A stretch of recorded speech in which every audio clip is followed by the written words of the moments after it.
liyunfiq dzu sa'atin min sa'atihi wa man qudira 'alaihi rizquhu falyunfiq mimma atahu Allah. Hendaklah seorang suami itu memberikan nafkah kepada istrinya sesuai dengan keuangan dia.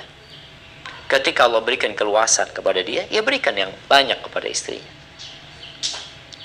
Tapi ketika disempitkan rezekinya, dia mau gimana lagi? Dia berikan semampunya dia. Jadi seorang suami memberikan nafkah kepada istrinya itu sesuai dengan keluasan suami, bukan kebutuhan. Karena kalau bicara kebutuhan, ya kadangkala istri nggak terlalu banyak kebutuhannya. Tapi suami punya harta yang banyak, kasih lah. Jangan bakhil engkau. Bahkan Rasul sallallahu alaihi wasallam mengatakan tentang nafkah yang paling mulia adalah yang kau berikan kepada keluargamu. Daripada yang kau sedekahkan ke masjid, kemana gitu, yang kau berikan kepada keluargamu itu lebih mulia. Hatta luqmah tarfa'uha ila fimra'atik. Sampai sesuap nasi atau sesuap makanan yang engkau berikan, engkau angkat ke mulut istrimu, Masya Allah. Sampai Nabi gambarkan engkau angkat ke mulut istrimu, engkau berharap pahala, itu dapat pahala. Jadi diberi sesuai dengan kemampuan suami. Adapun bagaimana seorang wanita,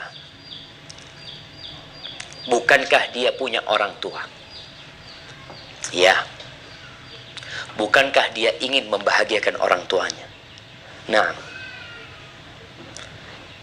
bagaimana caranya ketika dia sebagai ibu rumah tangga? Cara yang pertama, engkau berbaktilah kepada suamimu. Cara yang lebih, bukan pertama, sebelum yang pertama. Itu cara yang pertama, salah.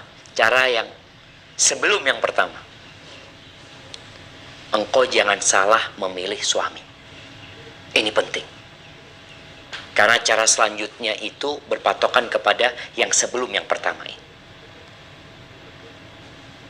Kalau engkau salah memilih suami, engkau akan ngerepotin orang tua. Hidupmu susah, engkau nyusahkan orang tua. Maka ini harus benar. Jangan pilih suami yang tidak sesuai dengan kriteria Rasulullah SAW. Taib, dapat nih, alhamdulillah pilihanmu benar. Engkau tidak melihat kepada hartanya, tidak melihat kepada wajahnya saja, tapi engkau melihat kepada akhlak dan agamanya. Dapat. Cara yang pertama, engkau berbakti sama suami, taat dan patuh sama suami, berbuat baiklah kepada suami. Kenapa?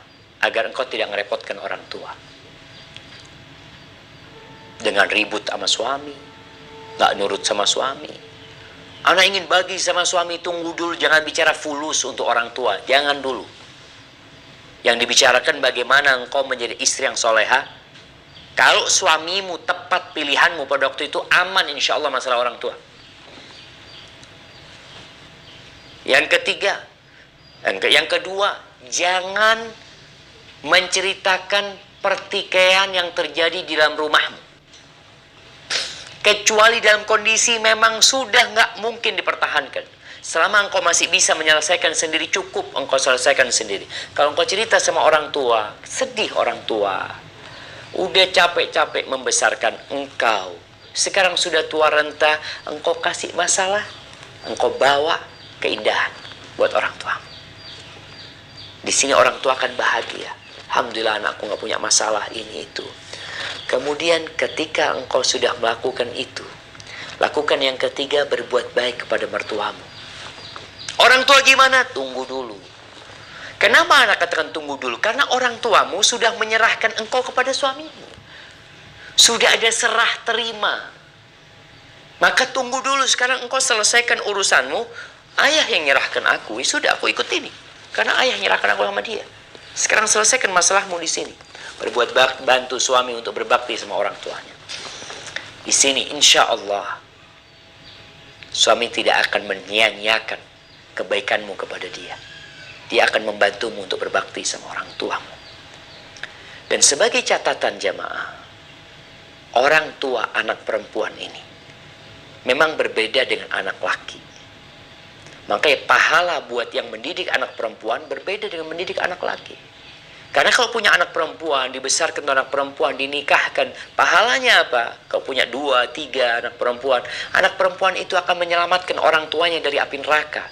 Seakan-akan balasan buat orang tuanya bukan di dunia, engkau nggak dapat mungkin di dunia. Tuh perempuan dibawa sama lakinya, engkau nggak dapat apa-apa, dibawa keluar kota. Mau ketemu cucu nggak bisa.